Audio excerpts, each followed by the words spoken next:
Now for our story. It was early evening of the day on which Bill Meade's custody suit had opened in Huntsville. Aunt Mary had returned from the trial feeling rather weary and discouraged about the young man's chances. So after supper, she decided to go into Wakefield and talk to Bill for a while, knowing that the young man was in need of some encouragement. Now, Bill answers her knock at the door of his little cabin in the Wakefield Auto Court. Hello, Bill. Well, Aunt Mary, come in. Good evening to you, Mary Lane. Why, Angus. Well, I'm glad to find you here. I'm mighty pleased to see you. Well, as for me, I'm darn glad to see both of you. You know, I was sitting here going over everything that was said today, feeling kind of let down. Then Angus dropped in. And now you, Aunt Mary. Well, Bill, I thought you'd probably feel like talking things over. Peggy and Randy both send their regards. Oh, thanks. We've all got the same thing in our minds, I'm sure. You're probably both thinking the lad would have done better to hire some smooth-talking lawyer from the city, like this Farnsworth lad. Why, Mr. McKillop, it never entered my head. Don't be silly, Angus. You know better than that. Yeah, maybe I do, Mary Lane. Just the same, there's no use pretending we made a howling success today. Oh, it's the way this other man twists things around, it seems to me. He makes everything look different from what it actually is. Yeah, he certainly does. Gosh, I began to feel like a first-class heel, deserting a helpless woman with a newborn child. Yeah, that's what he was after, to make you appear to be a heartless monster. Yeah, he did a pretty good job of it, too, worse luck. Well, it's not your fault, Mr. McKillop. But I did get kind of a nasty jolt. You know, when you told me that Miss Thorndyke had agreed to testify, well, I thought that would be just about all we'd need. That and Mr. Bowman's statement about what Kitt had said to him. But, gee, when Farnsworth got through with him, well, the whole thing sure looked different. Oh, it's too bad. But the way he asked those questions, anyone who didn't know the true story certainly would have been misled. Unless a person knew the background of your marriage, Bill. Everything that happened leading up to the divorce. Now, look here, Mary Lane. And you too, lad. It's true enough that we didn't come off with flying colors today. But we haven't reached the end of the story. I have something up my sleeve that'll turn the trick. You have? What is it, Angus? I have a witness to back up the story the nurse told. Judge Willoughby's a shrewd man. He knows the truth when he hears it. Miss Farnsworth did much to discredit the nurse's story, but when we present evidence to bear out everything she said, evidence which the city lawyer can't discredit on the basis of jealousy, or frustrated mother love, or whatever the fancy name for it may be, then we'll be getting somewhere. Well, that sounds hopeful, Mr. McKillop. Who is this witness you have in mind? Lucy Collins, the housekeeper at the Calverts. Lucy. As you know, Mary, she's been with him for years. She knows your ex-wife, lad, the way she knows the palm of her hand. Her testimony will mean something, I'll tell you that. Yeah, I guess it would. But are you sure? I mean, has she actually agreed to appear on the stand? That she has. Aye, she'll testify. Take my word for it.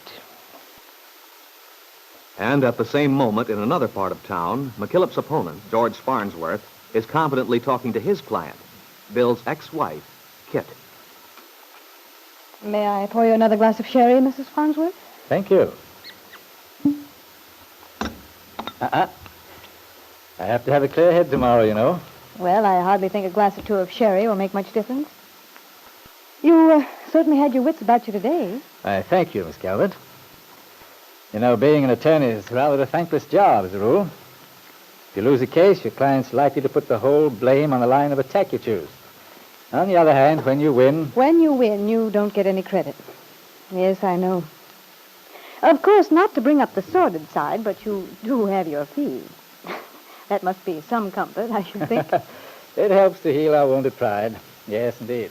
Seriously, though, Mr. Farnsworth, I was quite impressed with the way you handled things today. Thank you. I hope you see now how foolish your fears were, Miss Calvin. Yes, I feel a lot better. But I wish it were all over. It will be soon. You'll be able to forget the whole thing. Settle down to bringing up that fine young son of yours. Really a credit to you. Yes, that's what everyone says. Very soon it'll be yours, without question. You may rest assured. I certainly hope you're right. Yes, things went off very well today. Although I confess I had a bad moment or two when McKillop called your uncle to the stand. Uncle David. That gives you an idea of how much loyalty there is in this family. Well, you mustn't be too harsh in judging Mr. Bowman. Obviously an honest, sincere man. No fool, either. Wanted to be just, that's all. But I wasn't prepared for him. He did rather throw me off when he first appeared. He's never approved of me. But I didn't think he'd go that far to get up and testify against me. Well, fortunately, his testimony turned out to do your case more good than harm. Enabled me to bring out how shabbily you've been treated by your husband. Showed you in a very sympathetic light. Yes, I suppose so. Oh, no doubt about it. Coming back with a new baby, being deserted by your husband, it's a perfectly natural, you might say, something in bitterness and hurt. Something you didn't mean at all. Then you think my uncle's testimony really had some effect? I mean, on my side? Well, not only his, the nurse, Miss Thorndyke. That young woman's testimony wasn't worth a nickel after I was finished with her. Luckily, I knew she was going to testify. Uncovering that information about your background helped a lot.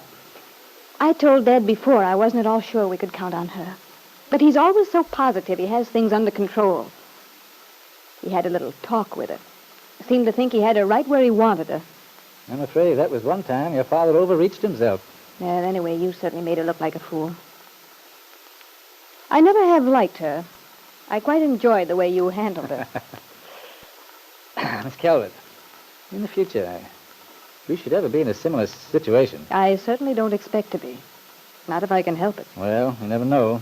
But in any event, if I were you, I'd be a bit more cautious. Cautious?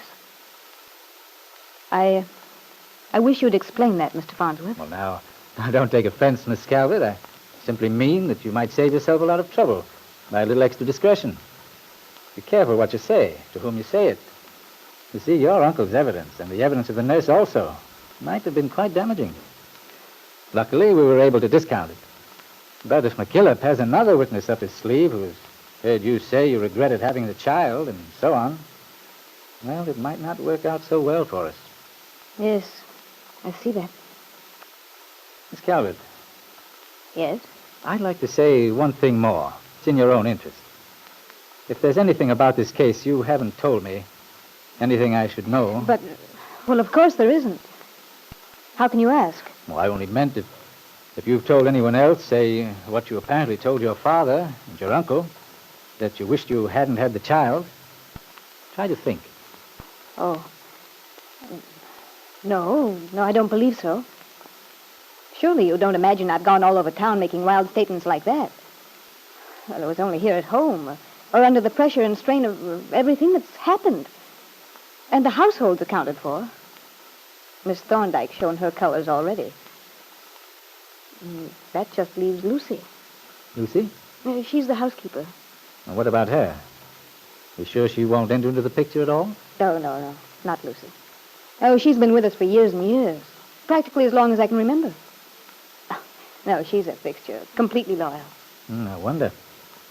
Sometimes trouble crops up when one least expects it. You know, I think I'd better have a talk with Lucy. Just possible McKillop may have gotten to her already. But Oh, I doubt that. just the same, won't do any harm, even if he has. Now, on the other hand, if he does happen to have some idea of pulling rabbits out of his hat, we'll simply be there ahead of him. 2 lawyers and 1 witness, Lucy, the old housekeeper. Lucy has a sense of duty to her employer and a fear of losing her only means of supporting herself and her invalid sister. But she also has an instinctive distrust of Kitt, who never, through all her years in the household, has bothered to consider the old lady as a human being. Lucy finally has given her word to Bill's attorney, has agreed to testify for him. But if the smooth lawyer from the city were to talk to her, would Lucy's determination break down?